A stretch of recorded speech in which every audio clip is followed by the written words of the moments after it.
Hello everyone. Today we are going to start one of the important but a bit complex and difficult accounting standard, the title of which is IFRS 15, that is revenue from contract with customers.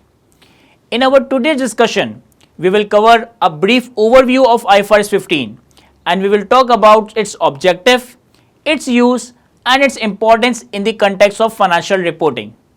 Imagine yourself as an investor or as a shareholder of a company, or let's say someone approaches you with some business opportunity or with a business proposal to make you invest in the company's share. Your primary concern as a prospective investor or as a prospective stakeholder is to understand the benefit of your investment, the business profitability and the income you could potentially earn from that business. In the world of business or when considering investment in shares, our benefits are paramount, that what will be the return on our investment. Every investor, either current or future, pay close attention to the company's financial performance and is very much concerned about the profitability of the company. This is where IFRS 15 comes into play, focusing on the most critical figure in your financial statement, that is revenue. In order to assess the profitability of any company, we usually look at its income statement or the statement of profit and loss. But profit and loss for the year is not calculated as per any accounting standard. Instead, it is calculated as a balancing figure in the income statement. Revenue is the starting point of income statement, and after reporting revenue, we deduct cost of goods sold to arrive at gross profit.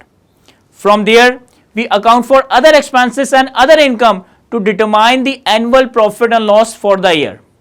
Thus, the profit figure in the income statement is ultimately derived from the company's revenue and expenses.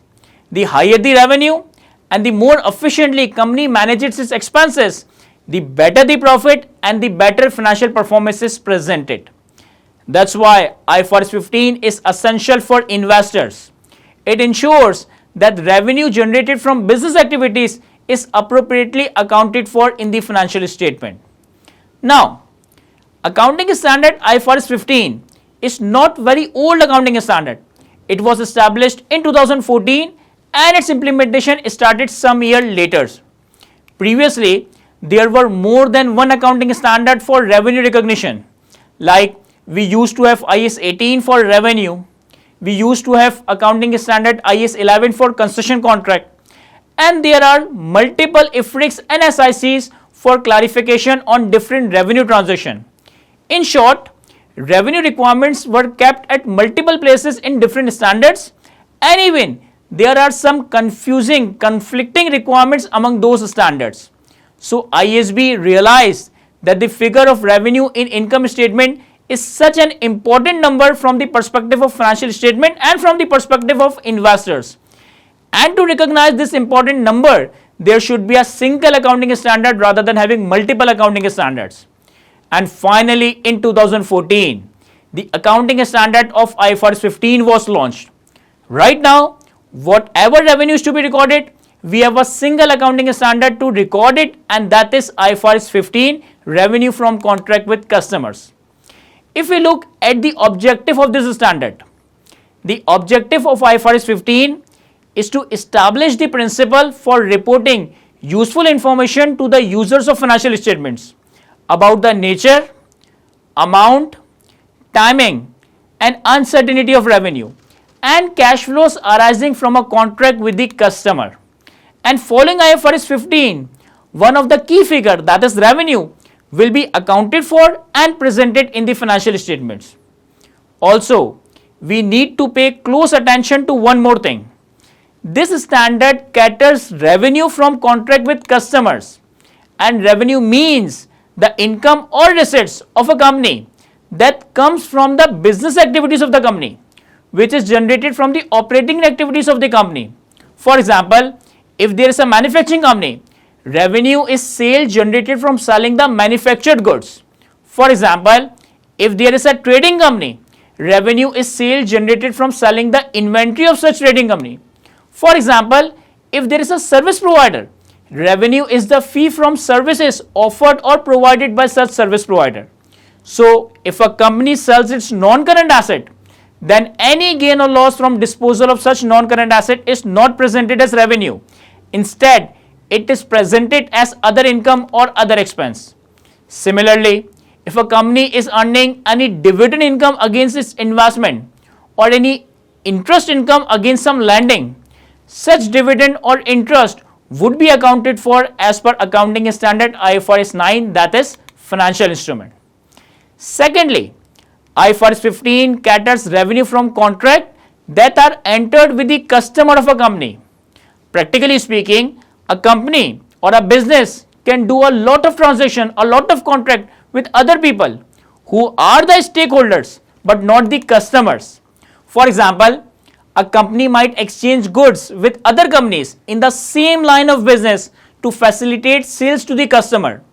This would have happened with you as well. Like you go to a shopkeeper and ask for a specific product which is not available with that shopkeeper, and he made you wait and arrange the same product from his neighbor shop to facilitate you. These type of exchanges between two shopkeepers are not contract with customers and are not accounted for under IFRS 15. In IFRS 15, we will specifically talk about the revenue that arises from those contracts that have been agreed with the customer, that have been undertaken with the customers of the company. Now let's discuss a brief overview of IFRS 15. IFRS 15 provides us with a principle-based 5-step model to recognize revenue. In our today's discussion, we will discuss a brief overview of these 5 steps with the help of simple illustration. And we will cover greater details of each steps, do multiple illustrations on each steps in our complete IFRS 15 course. So let's move towards the IFRS 15 principle-based 5-step model for revenue recognition. First of all, step 1 is to identify the contract with the customer. That means, first of all, you have to identify the contract with your customer. When it comes to a contract, most of the people think that there should be a written contract. But as per IFRS 15, contract means an enforceable agreement. We will definitely discuss the step 1 in greater detail in our complete course on IFRS 15, and we will cover some criteria, some conditions, some perquisites of a contract. But not now. We will cover these things at some later stage. For now, we have to understand that contract means an enforceable agreement, and it is not necessary that it must be a written contract. The format of the contract depends on the market in which you are operating, the location in which your business is running, the local norms, the local regulations, and the local practices there. Depending upon the norms and regulations of the market in which you are operating, the contract can be either a written contract or it can be either a verbal contract. Even the contract can be either an express contract or it can be an implied one. For example, practically when we purchase some land or building, we definitely do a written contract. But when we go to some grocery shop to buy some grocery, there is no written contract there, and the contract is established verbally. So step 1 is to identify the contract with the customer, and contract means an enforceable agreement between the parties. And depending upon the norms and regulation of the market in which we are operating, depending upon the rules and regulation of the jurisdiction in which we are operating, the contract can be written, it can be verbal, it can be express, or it can be implied contract. Next is step 2. Step 2 is to identify the performance obligation in the contract. In the accounting standard of IFRS 15, performance obligation means goods and services. Generally, if we have a two-party contract, one party provides goods and services to the other party, that is customer, and customer pay consideration to the first party. So in this contract, the party which is providing goods and services to the other party, these goods and services are called performance obligation in IFRS 15. So in step 2, we have to identify the performance obligation in our contract. Like what goods and services are we going to give to our customer in our contract. In the detailing of step 2, IFRS 15 says that performance obligation is a promise in a contract to transfer to the customer goods and service that are distinct. When we cover the details of step 2 in our complete IFRS 15 course, then we will discuss the term distinct in greater detail. What does distinct mean? Basically, as per IFRS 15, every goods and service which fulfills the criteria of being distinct. Obviously, there is some criteria of being distinct and there are some condition of being distinct. Then every goods and service which fulfills the criteria of being distinct, every distinct goods and service will be considered as a separate performance obligation. For the time being, you should understand the term distinct as different. What does distinct mean? It means different. Every different goods and service in a contract will be considered as a separate performance obligation in a contract. After this, we have step 3, that is to determine the transaction price. As I told you earlier, that if we have a two-party contract, one party will be providing the goods and services to other party, that is customer, and the customer will be paying some consideration to the first party against those goods and services. Transaction price is basically the consideration that the customer pays to the company for the provided goods and services, like how much money or cash the customer is going to pay for the goods and services received. After this, we have step 4, that is to allocate the transaction price to each performance obligation on the basis of relative standalone selling price of each performance obligation. The transaction price that we have determined in step 3 will be allocated or apportioned between the number of performance obligations that we have identified in step 2. So in step 4, transaction price will be allocated or apportioned to each performance obligation on the basis of standalone selling price, that is market price of each performance obligation. And then finally, we have the last step, that is step 5, to recognize revenue as and when performance obligation is satisfied. Now, the satisfaction of performance obligation, that is providing goods and services to the customer, can be either at a point of time or over the period of time. Depending upon the scenario, depending upon the nature of goods and services, there will be some goods and services whose control will be transferred to the customer at a point of time. It's mean performance obligation is satisfied at a point of time and we have to recognize the revenue at a point of time. But if the nature of goods and services are such that it will be provided to the customer over the period of time, it's mean performance obligation will be satisfied over the period of time, and in this case revenue will be recognized over the period of time. So in IFRS 15, we have a principle based 5-step model to recognize revenue. Step 1 is to identify the contract with the customer. Step 2 is to identify the performance obligation in the contract, that is distinct goods and service in the contract. Step 3 is to determine the transaction price. Step 4 is to allocate transaction price to each performance obligation on the basis of standalone selling price of each performance obligation. And finally, step 5, that is to recognize revenue as each performance obligation is satisfied, either at a point of time or either over the period of time. So this is the short overview of principle based model under IFRS 15. We will cover each step in greater detail with multiple case studies and Excel exercises in our complete course on IFRS 15, like what are the modalities, what are the conditions, what are the prerequisites in these 5 steps. This video just scratches the surface of IFRS 15. If you want to learn more about this standard, you are encouraged to see our complete course on IFRS 15. Now, let's see a simple illustration on the 5-step model for revenue recognition under IFRS 15.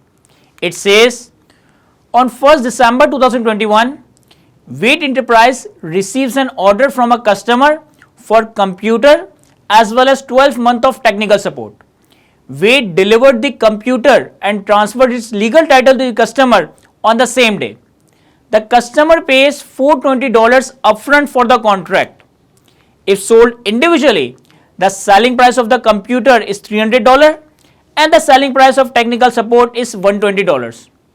In the requirement, it requires us to apply the 5-step model of revenue recognition as per IFRS 15 and to determine how much revenue the company should be recognized in the year ended 31st December 2021.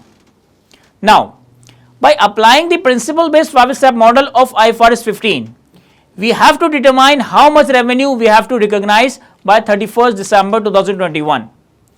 In this simple scenario, we will apply the 5-step model of revenue recognition. Step 1 is to identify the contract with the customer.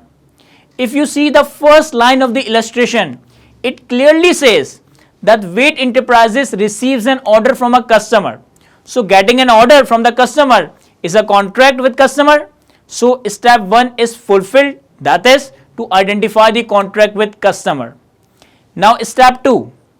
Step 2 is to identify the performance obligation. And we know that every different goods and service would be considered as a separate performance obligation. We can clearly see that there are two performance obligations in this contract. Number 1 is computer and number 2 is 12 months of technical support. After that, step 3 is to determine the transaction price. So how much did the customer pay Wade Enterprises in this contract? It is $420. So $420 is the transaction price.